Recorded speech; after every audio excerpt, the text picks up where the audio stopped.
सबसे पहले मैं आपसे ये जानना चाहूँगा, कुछ दिन पहले आपने यहाँ धरने में आतिफ़ मियाँ साहब का ज़िक्र किया और आपने उस हवाले से एक स्टेटमेंट दी। उस स्टेटमेंट के बाद मजहबी हलकों में पाकिस्तान में और पाकिस्तान से बाहर कुछ बहुत सारे तहफ़्फ़ुज़ात का इजहार किया गया, शायद वो आप तक पहुँचे नहीं। हम वो तहफ़्फ़ुज़ात आप तक पहुँचाना चाहते हैं कि आतिफ़ मियाँ के हवाले से ये बात सबको मालूम है, बड़े वेल नोन किस्म के कादियानी हैं जो ख़त्म नबूवत पर यकीन नहीं रखते। तो आपकी इस हवाले से अपना ज़ाती नज़रिया क्या है और जमात की पॉलिसी क्या है? पहले तो मैं क्लियर कर दूं जी, मैंने प्रोफेसर आतिफ़ मियाँ का नाम इसलिए लिया था क्योंकि मैं पढ़ रहा था, मैं तो मैगज़ीन में पढ़ा कि दुनिया के टॉप 25 इकोनॉमिस्ट में वो एक है।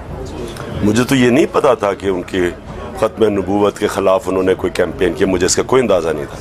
मैं क्लियर कर दूँ, मैं कुरान में जो अल्लाह के अल्फाज समझता हूँ और जो कुरान में मानता है वही है मुसलमान।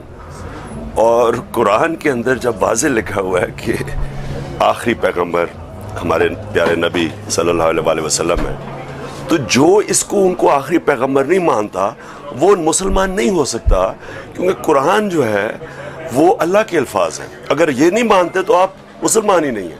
और जब कुरान जो चीज़ कह देती है वाज़े तौर पे कि आखिरी नबी कौन थे, तो उसके बाद बात ख़त्म हो जाती है कि अगर आप ये कहेंगे जी कोई और उसके बाद नबी है और आप अपने आप को मुसलमान कहें, आप मुसलमान नहीं हो सकते। ठीक है। और दूसरा ये बताइएगा कि पाकिस्तान में 1974 के आइन के तहत कादियानियों को गैर मुस्लिम अक़लियत डिक्लेयर किया गया।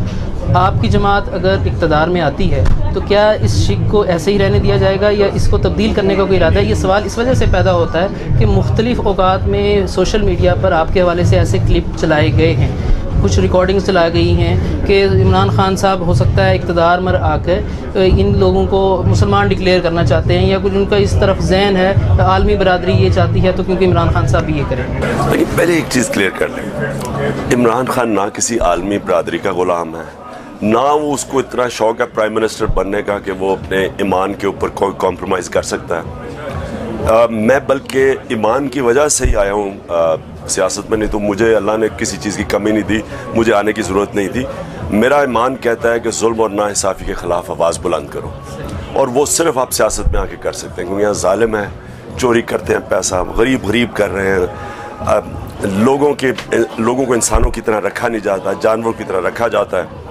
और जो हमारे तसव्वुर में कि नबी सल्लल्लाहु अलैहि वसल्लम के इस दुनिया के जाने के बाद जिस तरह का वो जो मदीना की रियासत बनाई गई थी, सारे मुसलमान उसको समझते हैं कि वो एक सही इस्लामी रियासत थी, और हम उसके ऊपर पाकिस्तान को मॉडल करना चाहते हैं। अब ये कहना कि हम आके तो ये चेंज कर देंगे, कोई कानून चेंज कर देंगे, बिल्कुल गलत बात है ये।